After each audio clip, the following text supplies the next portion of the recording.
Welcome back to another episode of the Promethean podcast. I'm your host, Norah Schmitz. Here's the campus news for the month of October. UWS Native Nations organizations celebrated Indigenous Peoples Day on October 14th. The celebration was held in the Yellow Jacket Union, where people could enjoy traditional Native foods and performances from UWS students. Indigenous Peoples Day is a holiday that has become a time for people to learn more about the rich culture and history of Native American tribes.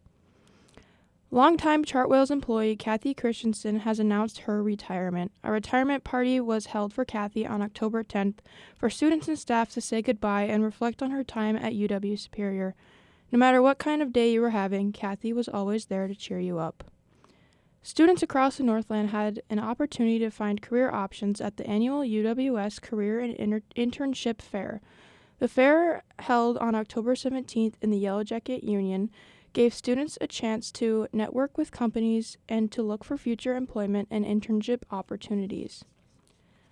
5 UWS alumni and faculty members were honored at the Superior Soiree on October 12th for their academic accomplishments and contributions to UWS. The event honored Dr. Carolyn Anderson, Dr. Mary Balser, John McNeil, and Christy Patterson. The Superior Soiree also raised over $25,000 for foundation scholarships and funding for current students. Over in the Crook Gallery, an opening ceremony was held on October 17th for the exhibit titled Loaded. This exhibit featured artwork from artists Jonathan Thunder and Rob Quisling. The art portrays the artists and their personal experiences with alcohol addiction and recovery, exploring it as a substance and as a force of entertainment. The exhibit will be on display in the Crook Gallery until December 12th. In entertainment, the University of Wisconsin Superior Theater Department put on a series of 30 plays in a 60-minute time frame. Too Much Light Makes the Baby Go Blind on October 17th through the 20th. Each play will be 2 minutes long and is performed in random orders. The audience experienced a collection of comics, tragic, political, personal, and abstract plays. Each night, the audience was treated to a new experience as the actors tried to beat the clock. Sticking in theater, another production that is coming to campus is The Wolves, which is a one-act play about 9 girls that make up the Wolves high school soccer team. The play is about the gossip that precedes each game as the girls talk about politics, their bodies, their coaches' drinking habits, and their future dreams. To gear up for the performance, actors from the UWS theater program who are performing in The Wolves practice with the UWS women's soccer team for the actors to feel the dynamic that is shared on the field. The Wolves will be performed at the Mannon Theater. Opening night is on November 8th at 7:30 p.m. In Superior, the annual Superior Nightmare 5K took place on October 26th, with this year's race in a different location. Runners came dressed in their best Halloween costumes as they ran the spooky 5K. The race started and finished at Westman Arena on the UWS campus. The proceeds from this event were donated to the Young Athletes Foundation, which promotes the development of healthy and active lifestyles for youth in Carleton, Cook, Douglas, Lake, and St. Louis counties. That's all the time we have for news, but stick around for sports with Promethean sports editor Isaiah Wiita. Thanks, Norah. Last month has been historic for the UWS athletics as the new Superior Choice Credit Union Stadium officially opened its doors to campus. And on October 11th, a ribbon-cutting ceremony was held for students, athletes, and faculty to attend. The new Superior Choice Credit Union Stadium was built to enhance the student-athlete experience and to benefit the community. The stadium will be home to the UWS men's and women's soccer team as well as the track and field teams for years to come. I spoke with the Director of Campus Recreation, Christy Patterson, or KP, about how this new stadium will impact campus. Here is that conversation. KP, thanks for joining me today. Of course, I'm happy to be here. Thank you.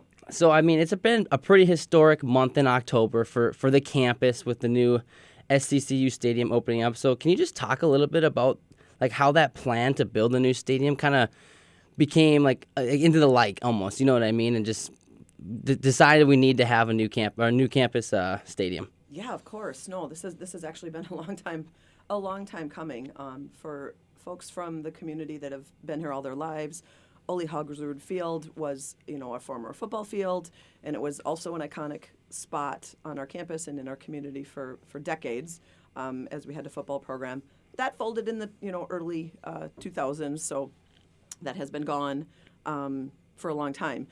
With our soccer programs growing, both men and women's, and our outdoor track and field program growing constantly over the last, again, decades, it has just been challenging to find space for them to practice, compete, hold all of those events. And so it has been probably 4 or 5 years that we have been talking about what to do with that space, where to put it. So the serious parts of the conversations have been at least about 5 years trying to do that. Of course, finding funding, it's with a state agency. We're a university state-owned system. School, we are a critical part of the Anchor of the North institution in the northern part of the state in the city of Superior in our region. So the sell of this was pretty easy. Everybody wanted it. It was very easy to sell that we need this. And then the financial build had to come. Had to find the money. We had justified the need with renting fields just down the street at our Spartan complex. We have been utilizing that facility for many years now for both, again, our men's and women's soccer teams. Our track and field team basically competes inside the field house. We have got an outdoor space down by Westman Arena also for an outdoor track that is less than ideal to compete in. Structurally, the infrastructure is just not well and safe anymore, so that's not allowed for competitive track meets as well. So again, it was just sort of this culmination of want and need, growing programs, growing importance within the community's plan in the city of Superior to recognize how our students and the competitions of our sports impact our community feel. So we know that we get tons of community fans that come, whether they're alumni, kids that play soccer, kids that run track that want to kind of look up to our students. So it's been many years of building this up, and actually having it come to fruition has been really emotional in a good way. Really emotional and stressful. We're completed with phase 1, so we actually can host competitions there now. We've got phase 2 that's going to actually finish closing in the back part of the stands, as well as putting a concession stand and restrooms out there. Hopefully that will be happening in spring. We just ran out of weather cooperating to do that. But we have the space now to actually hold competitions, and so having our conference playoff games these last few weeks and watching the tournament and everything has been really exciting to know that both our teams are going, and Coach Drexler's teams have done fantastic this year as well, with lots of UMAC conference honors in multiple ways.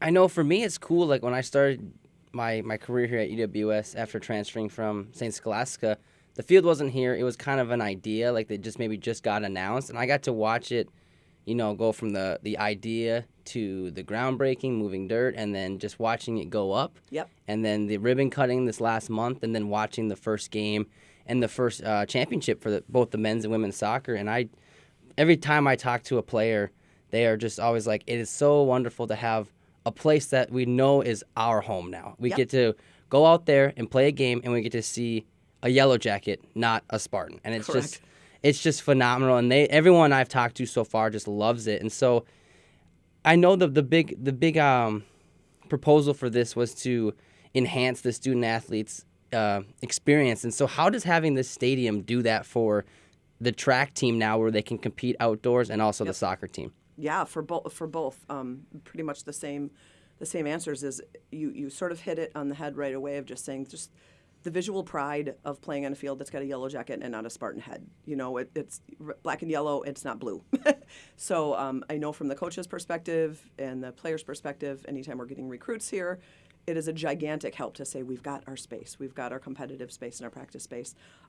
Obviously, convenience-wise too, it's intentionally built where it is because of the proximity to the Markovich Wellness Center, where all of our locker rooms are for all of those athletes and our general student population. So the proximity was a no-brainer to actually have it be, within footsteps away from the MWC for that.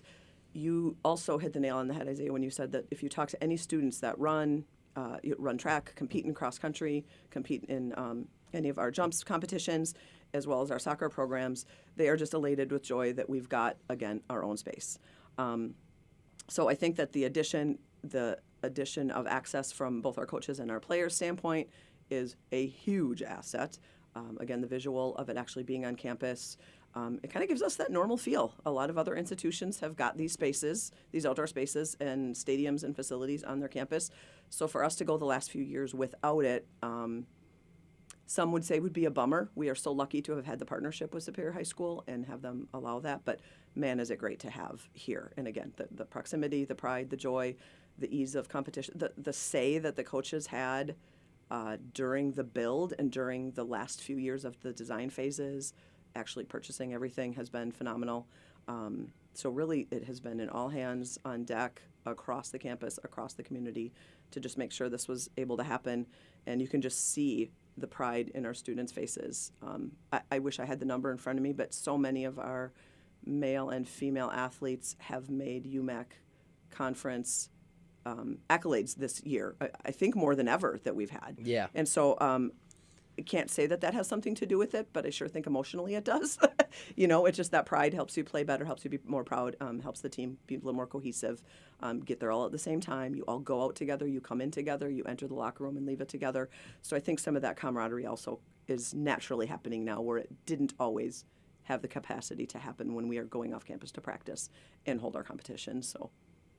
And kind of a little away from athletics, I mean, that video board out there is kind of more my department. They put on a phenomenal production now for a game. Like I go there for work and I'll shoot the highlights and I'll just look up and I'll see them have the camera work, panning back and forth of the wide view shot. Then they got 3 or 4 cameras down on the field that get close-ups, and so it really connects the attendance of people who are attending the games to the game itself. Absolutely. And I mean, Holden and Andrew and the whole crew that works on all of our athletic competitions, the promotion and all the work that they do is just, it's so fun to watch in the stands and see that. You can watch it happening and you can watch it on the board. The music and the capacity that we can pump everybody up, the way that our sports management and our game management team and Garver and his whole staff, again, do a fantastic job with putting on a show, I guess is what we can kind of say. It is like putting on a show. Absolutely. So it's not just what's happening on the field or on the track with the athletes, which is obviously the culmination of what is, but it's also putting it together in a really good visual display. And I think it gets people pumped up. It gets you more engaged. It's exciting. They can show replays of great plays, of goals, of all of that. The live footage, as well as just the static and the noise and the music that complements it. The goal celebration piece with the buzz on there. I mean, all of it is just, I have chills just sitting here. Even the pregame video that they have, the hype video that's up before the kickoff for it, it's amazing. Yeah, there was a lot of intention, I know, with our athletic game and event management crew that went into building that. I also assume that it's going to kind of be fluid, and as things change and pivot during the year, as we move on through any season or move into different seasons, that and things change, cultures change, I think they're going to be able to have a lot of flexibility with what they can do. Yeah, that video board was a huge financial ask, and I know our athletic director worked very hard with our foundation board and the other folks that were all involved with the fiscal side of this and getting the money and securing the funds. I know that was something we did not want to budge on. We did not want to budge on the kind of turf that we got. We didn't want to budge on the actual pour and style of track that we got. We wanted to make sure we got the top of the line, and our coaches worked hours and hours and hours. Many people worked many hours to make sure we got the good product that we wanted that you can see today. Yeah, I even know some soccer players, like for their first game playing on that new turf. I don't know the lingo they were talking about, but they were saying like just how the ball bounces is different. It's like they said it's like playing on carpet. They were explaining to me it's very soft, fluid, and you're not going to get any weird bounces when you kick it.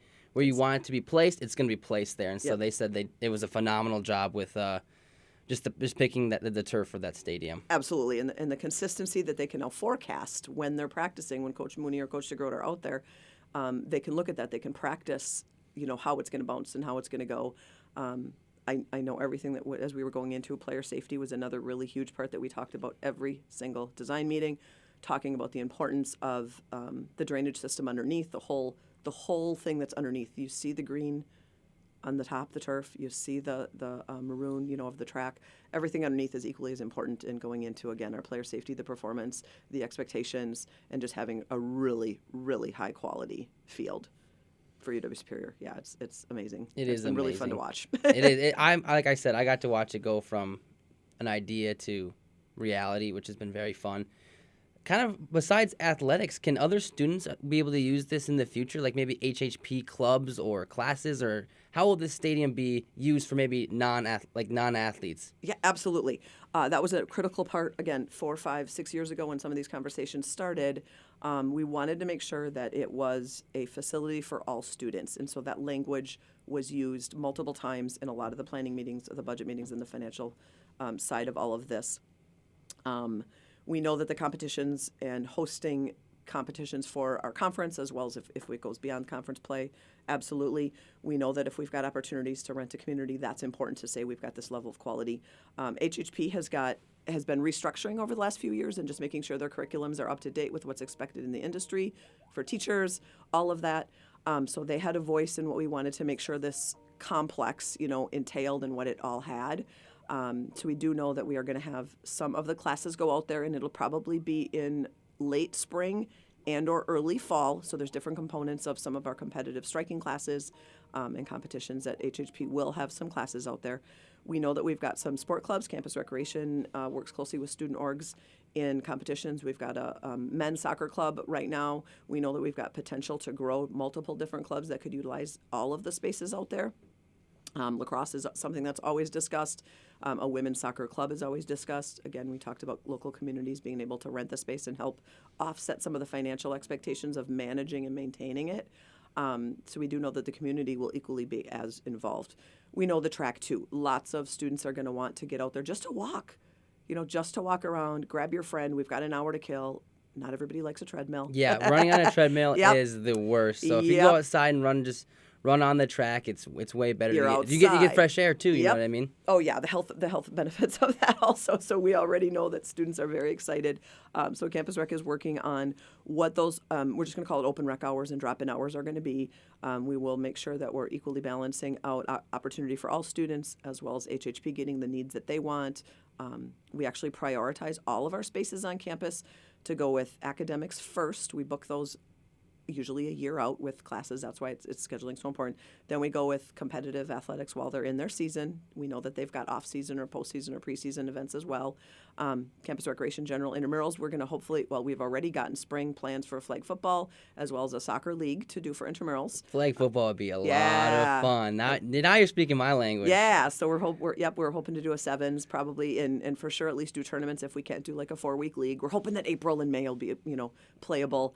You never know what the weather up I here know. though. Yep, we have capacity to remove snow. It's got to be done safely and properly, but so we would be able to get out there. We know the lights were a critical conversation to make sure we could have some of those intramural events that are usually post hours. And when I say post hours, I mean like after 7 or after 8 Yeah. p.m. when students finally have a chance to do their own thing, get done with school, classes, dinner, and projects, all that stuff. So practices. So we've got a lot of plans in the hopper, a lot of opportunities to do. We do expect that there will be some rental opportunities for youth sports, youth lacrosse, youth soccer, of course.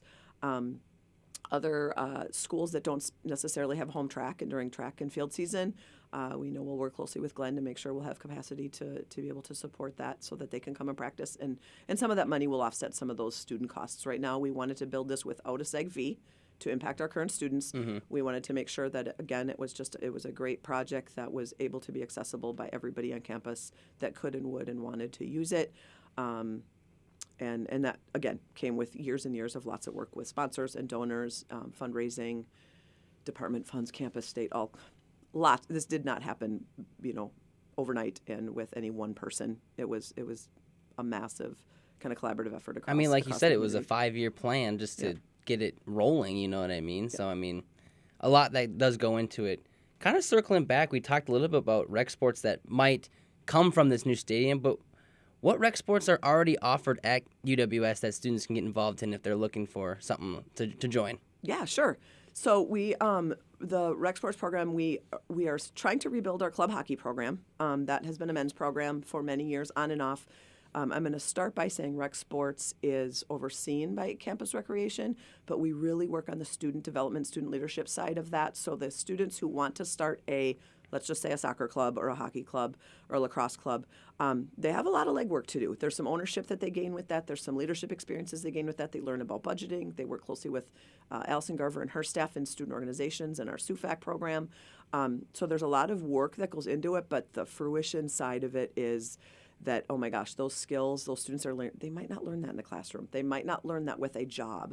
So we know that when Rec Sports does club sport programming, that a lot of those other skills become tasks that those students do, the leaders that do the program. They are the ones that are responsible for setting up the games. Normally they are affiliated with some sort of a state or local governing body. So there may be, let's just say soccer again or hockey. Those are the key ones that have been really large over the last few years. They belong to the ACHA or a collegiate soccer program that are the governing body. It's kind of their conference if you think about it in competitive sports way. Yeah. Yep. So they've got rules. We've got minimum GPAs. They have to be registered full-time students. And Campus Recreation oversees to make sure all those compliance pieces are met. Students have to be at a certain GPA, enrollment, 12 credits or more, all that kind of stuff. So we help with the logistics of that. But again, we really love to build that. It's student-led programming. And that, again, those students have that ownership. They work with buying the jerseys. They work with setting up either a friendly play or a scrimmage or an actual competitive play or conference play in tournaments. They work with travel. So I anticipate that we would see either a men's or women's or even a co-rec lacrosse. Of course, soccer would be an option there as well. And we know that there's some community programs, too, that might be able to use that. Man, I would love to see it like a flag football. Flag football would be a lot of fun. As a club sport, yep. I think that'd be so fun, and now we've got the capacity to do that, so we just need... I know you're graduating. I know. Man, if that plant comes that seed. Plant the seed. If that comes in the spring and I'm gone, I'll be a little sad, but it'll be fun to see it happen because, I mean, there's just... The opportunities with that new campus stadium is honestly endless Absolutely. For athletics, for clubs, for students that are in the classroom. It's just a lot that can go into it, Oh, it's so exciting. I can't stop smiling, so. And then one last question about rec sports. If people want to get involved, how can they sign up for a club if they're interested? Right, yeah. So within our Campus Recreation website, and there's also a nice hyperlink from the athletics website, there's a lot of assumptions that people make if rec and athletics are together, are separate, are one entity. And so we have got connections and links on both our athletics and recreation websites that show how to start it. We've got connections with, again, Allison's office student involvement, where the support is there to actually build your constitution and get started. But if you want to check out how can we maybe have a tryout, maybe we want to do a flag football tryout. Mm-hmm. Sean Monnier is my competitive sports staff member, so he would also be another great resource. He's housed out of the Wellness Center as well, back right behind the climbing wall, his office is. And so Sean would be able to help some students kind of get some ideas of how do I recruit new students? How do I work with tabling? So he's a really good resource also. And Allison Garver, I've said her name too. She's awesome with getting students the support they need to build their program, write their constitution, help them figure out and navigate what funding might look like, purchasing for the institution, all that stuff. So there's a lot of great support systems on campus within Campus Rec and Student Affairs that would be able to help the students who are just like, hey, I want to do this. I don't even know where to start. So I would say start with Allison, start with Sean, any one of those. Again, start with the website to get general information if that's what you want. Set up those meetings. We'll help you with tabling and help you get equipment. So all kinds of stuff. It's what we do. A lot of resources on campus. Yeah, for sure. And again, the Campus Rec website would be a good place to start with all of that. uwsuper.edu. Perfect. And /Campus Rec. Is there anything else, KP, that you'd like to add about the new on-campus stadium or about just anything we've talked about today with Campus Rec, Campus Rec Sports, or just the new stadium as a whole? No, other than this has again been this just massive culmination and collaboration that just has got so many of us just beaming with pride and excitement. If you have not been to a game yet, you're missing out. I know. I've been to a lot for work, and every Yes. time I go, I'm like, this is a lot of fun. Yes. And I get to come here for work, so I love it. Yes, we're even more, once the snow falls, of course, we're going to have a little bit of a hiatus for all of the things that would be happening out there. But we're hoping as early as possible in spring. We keep saying the word March and hoping that we'll be able to get some of that snow removal safely done without hurting anything. And so we're just kind of stay tuned, just knowing that, again, in spring we're going to start to see more of it and build that all up. Yeah, again, it's very visible. We want to make sure we're keeping it safe. We intentionally have fences around there to just make sure that the facility is protected. But we will have open hours. We will have drop-in. We'll continue to have, the competitive sports and all the games. So just keep watching. Stay tuned. Yeah, because I think it's got really good potential to just continue to grow. For sure. I agree. Well, that's all the time we have for today. KP, thank you again for your time. I really appreciate it, and this has been a wonderful conversation. Thank you so much, too. I appreciate it. Sticking to soccer, the men's and women's teams dominated in their first game at the new SCCU Stadium. The men's team took on Minnesota Morris in a UMAC conference matchup. The Yellow Jackets defeated Morris 8-1 to earn their first win at the new stadium. The men's team finished the regular season with a 15-2-1 overall record and a perfect 14-0 in UMAC conference play, earning the top seed in the UMAC playoffs. Over to the women's team, where they also faced off against Minnesota Morris for their first matchup at the new SCCU Stadium. The women's team took down Morris 8-0, earning their first win at the new on-campus stadium. The women's team wrapped up the regular season with a 13-7 overall record and were 11-0 in conference play, earning the top seed in the UMAC playoff tournament. Now over to the hardwood, where the men's and women's basketball teams hit the court in search of a UMAC conference championship. The men's team finished last year's season 18-9 and a second-place finish in the UMAC. In the UMAC preseason polls, the men's team is predicted to finish second in the conference. For the women's team, they finished the 2023-24 season with an 18-9 record and also finishing second in the UMAC. The women's team is predicted to win the UMAC championship title. Over on the ice, the UWS women's hockey teams will kick off the season with a new head coach at the helm. Head coach Bree Simon will make her debut with the Yellow Jackets this season, filling the shoes for Dan Laughlin after 21 seasons. Simon spent the last 2 seasons as an assistant coach at Elmer Rock College. Before her coaching career, Simon played college hockey at Hamline University, where she is the all-time goal leader and assist leader for Hamline University. The Yellow Jackets faced off against Hamline on Friday, November 8th, where the Yellow Jackets won 3-1. That is all the time we have today for this episode of Promethean Podcast. I am your host, Isaiah Wiita. And I am Norah Schmitz. Thank you for listening, and for more campus updates and news, check out our website, uws-promethean.com.